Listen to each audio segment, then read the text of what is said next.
से आपका ताल्लुक़ है। बाबर अवान साहब, बहुत शुक्रिया। ये जो कुछ हो रहा है आज, जिस तरह का फाशिज्म है मुल्क में, जिस तरह सहाफ़ियों की गिरफ्तारियां सर बल्कि अगवा किया जाता है, ऐसा वक्त तो हमने कभी नहीं देखा सर। क्या कहेंगे आप? आप लोग तो बहुत छोटे हैं, ये ऐसा वक्त तो मैंने भी कभी नहीं देखा। मुझे ज़ियाउल हक के मार्शल लॉ में मैं कॉलेज में था और उसके बाद मुशर्रफ का मार्शल लॉ जब आया तो मैं पार्लियामेंट में था। तो ये जो इस तरह की कम्युनिटी है अपने लोगों के साथ, वो पहली दफ़ा सामने आ रही है। दो चीज़ें इम्पॉर्टेंट हैं। पहली चीज़ ये है कि जो आज सदीक जान साहब के लिए जो रिमांड और उसकी वजह, वो दोनों इट्स लाफिंग स्टॉक के क्या उनको उसमें से जो 20 घंटे पहले थे, उनके 24 घंटे जो पहले थे, विद इन 24 आवर्स, ये आर्टिकल 10 में लिखा हुआ है, इनके पेश करना होता है। उन्होंने इंटरोगेशन क्या की है? भूखा रखना, प्यासा रखना, और इससे पहले जो पॉलिटिशियंस थे वो गए उनको नंगा रखना, और किसी को कस्टोडियल टॉर्चर में रखना, किसी को अंधेरे सेल में रखना। कल सुबह एक साथ मेरे साथ गाड़ी में थे, असद उमर भी थे, जुल्फी भी थे, 2-3 और दोस्त थे।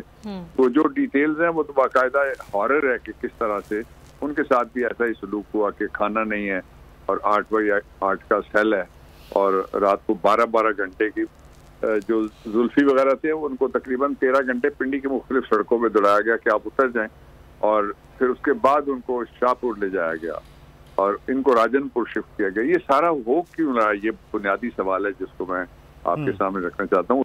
उसका सबब ये है कि पाकिस्तान के हुक्मरानों की आंखें बंद हैं। उनको पता नहीं है कि पिछले 20 साल के अंदर जो 2 जनरेशन सामने आई हैं, मैं ज्यादा अरसे की बात नहीं कर रहा, वो जनरेशन सारी वो हैं जो लोअर मिडिल क्लास और अपर मिडिल क्लास की जनरेशन के 3 टियर हैं।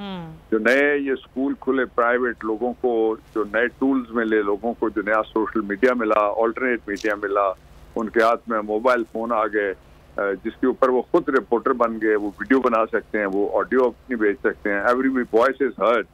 तो ये अभी तक कोई 70, 80 या 90 के जमाने में जी रहे हैं। तो मेरा ख्याल ये है कि इनको आंखें खोलना पड़ेंगी, और सदीक जान को नहीं तोड़ा जा सकता जिस तरह इससे पहले ना समी टूटा, ना जमील फारूकी टूटा, ना इमरान टूटा। और जब इतने इनको गुस्सा इस तरह शदीद आया जो फोर्सेस थी स्टेटस को, कि उन्होंने अरशद शरीफ को हंट डाउन करके मार दिया।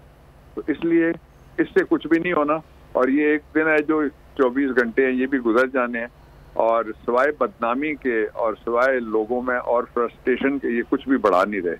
वो जालिब ने एक दफा कहा था, मोहब्बत गोलियों से बो रहे हो, जमीन का चेहरा खून से धो रहे हो, और तुम्हें जोम रास्ता कट रहा है।